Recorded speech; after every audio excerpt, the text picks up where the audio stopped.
Hello friends and family of YouTube.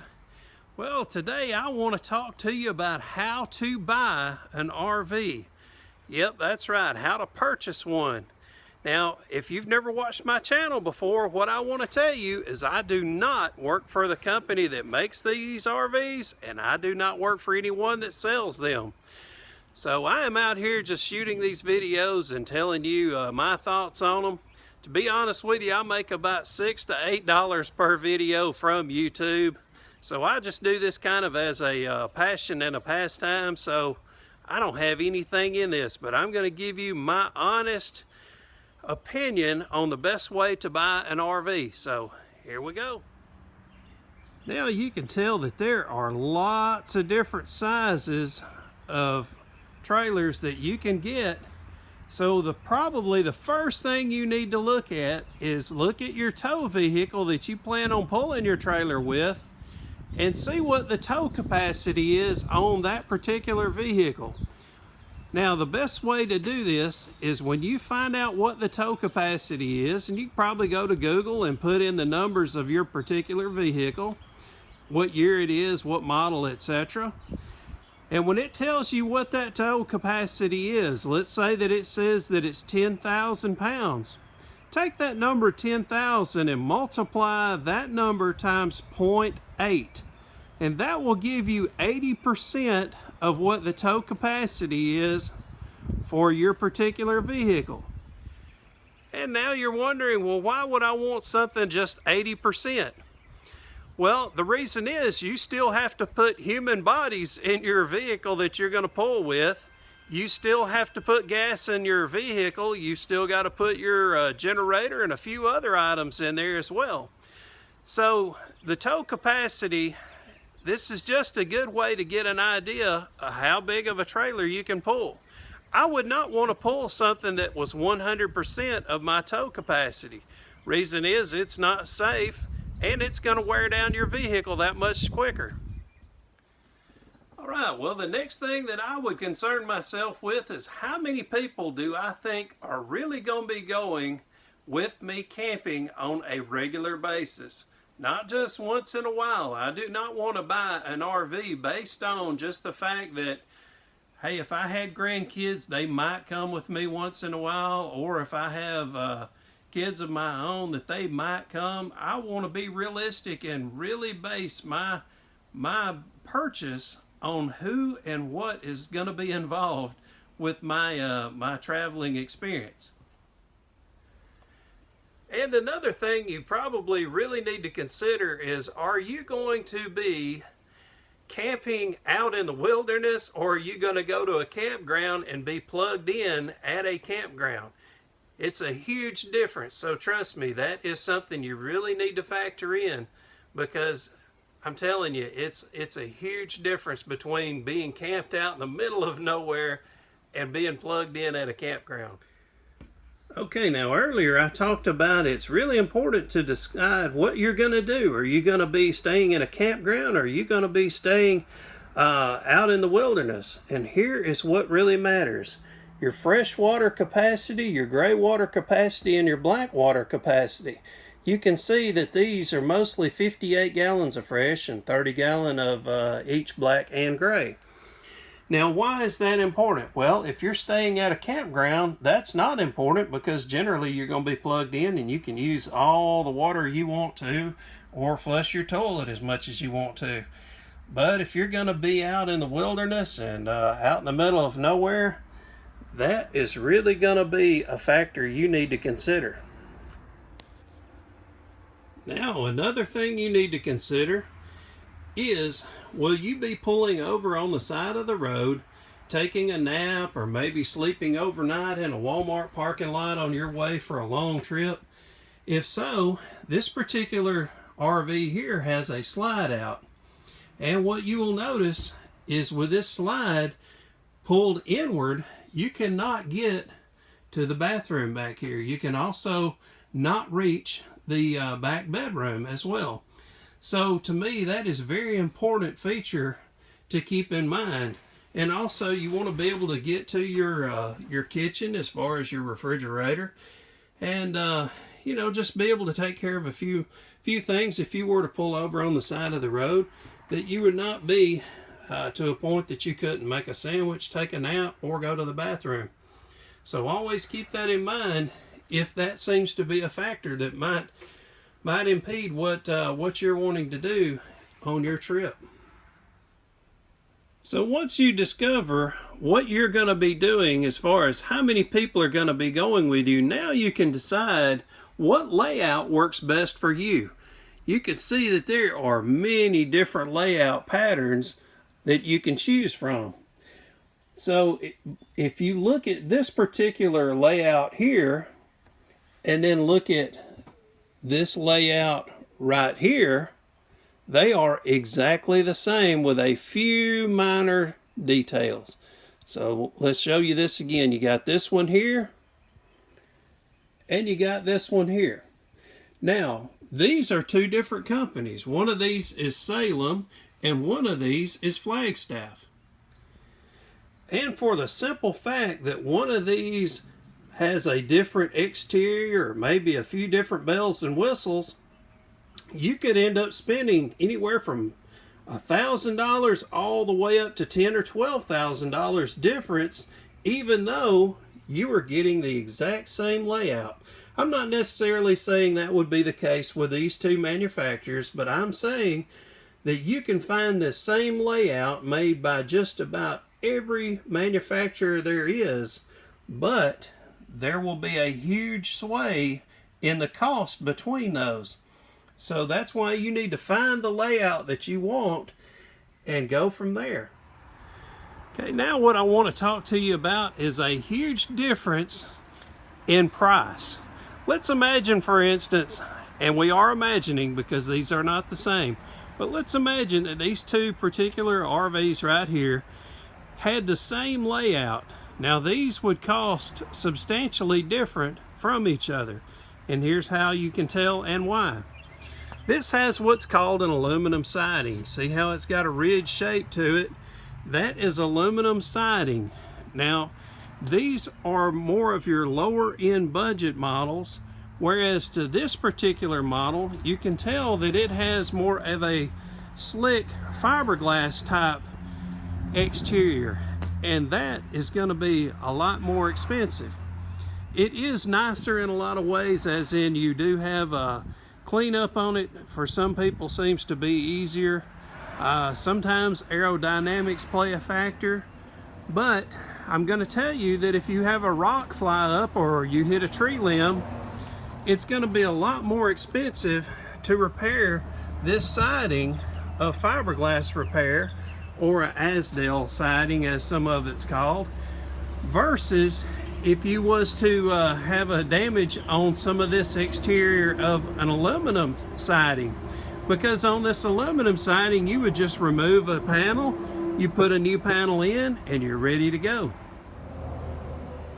All right, so now you have solved a lot of questions here. How much weight can you tow? What type of floor plan are you looking for?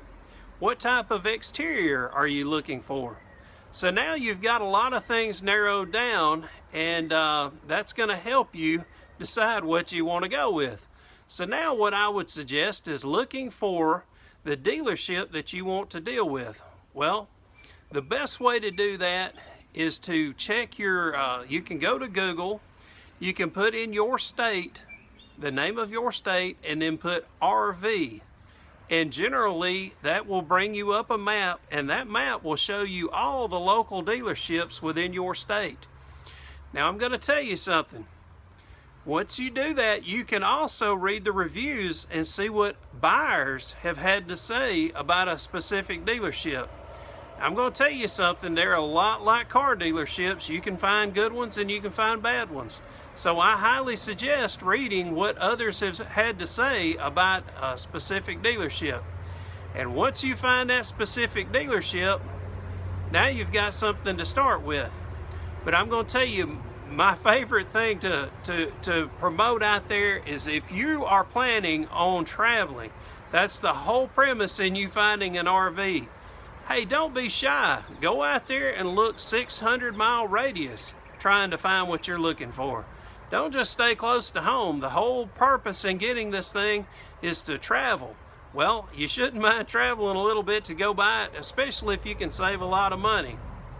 But you definitely want to make sure if you're going to buy one that far away, it's from a reputable dealership that's going to make sure that they go through it inside and out and make sure that you've got a quality RV before you leave the lot.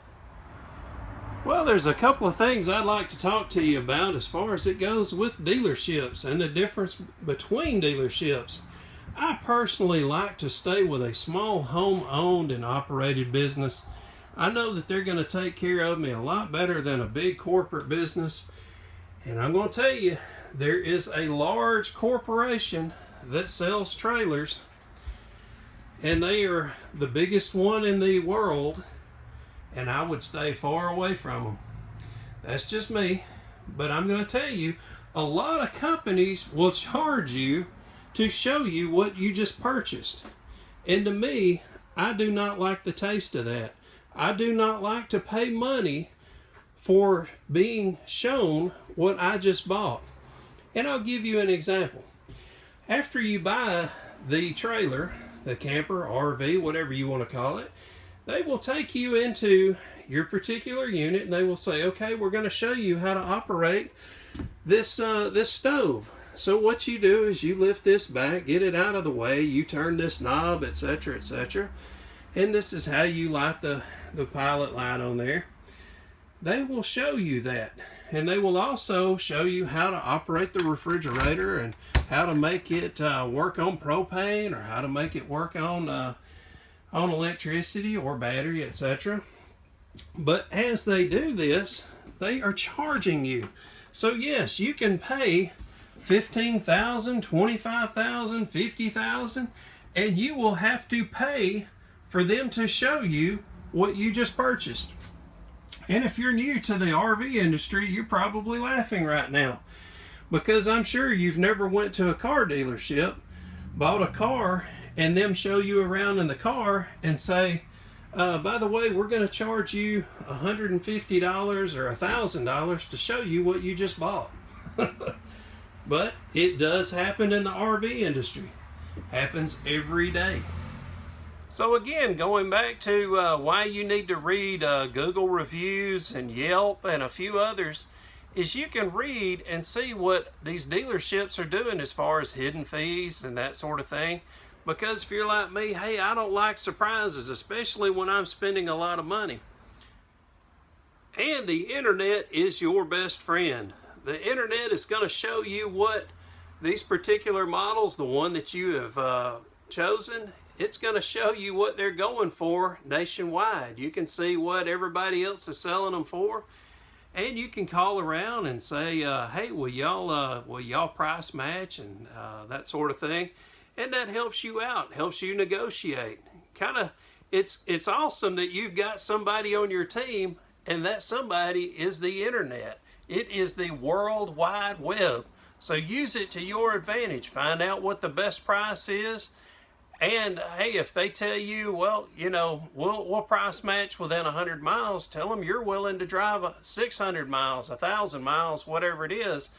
Because, hey, I'm going to tell you, if I can drive 600 miles and I can save $2,000 or $3,000, I'm going to do it, because I cannot make that kind of money in one day. But I can definitely drive that in one day.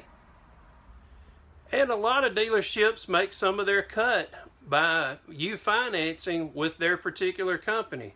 So when you are price negotiating, you can find out, does that involve you having to use their finance company, or can you use your own, the one that you provide, your own local credit union or whatever your bank is that you use of your own choice.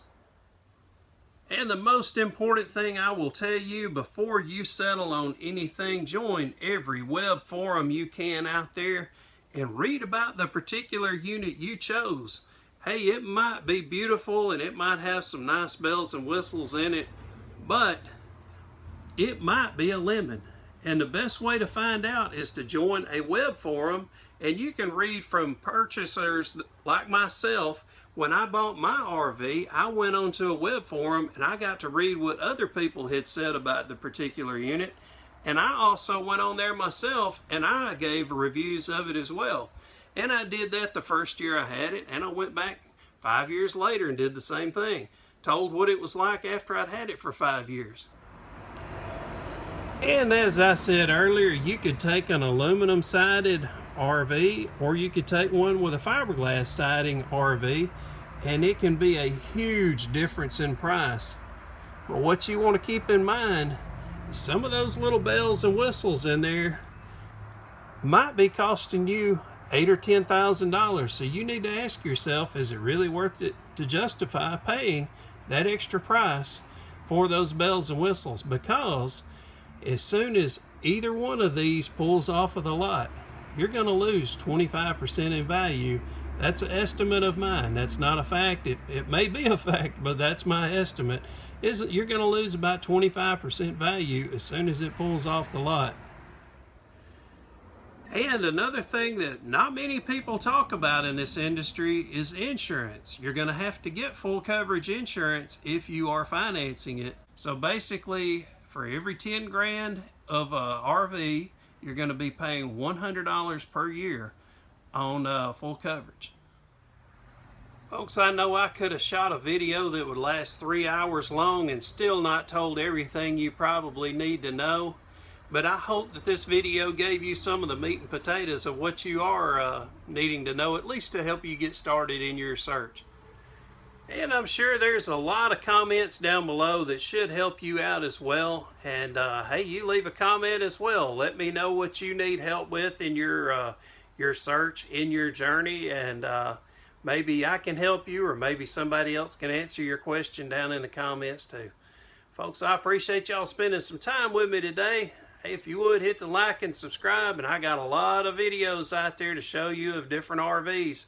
So if you're just getting started on your journey, hey, you definitely need to subscribe my channel and check out all the videos that I have. I've got, I think, about 150 of them by now of different RVs. So hopefully I can help you out in your journey. Folks, y'all have a great day. I sure appreciate you spending time with me. See y'all real soon. Bye-bye.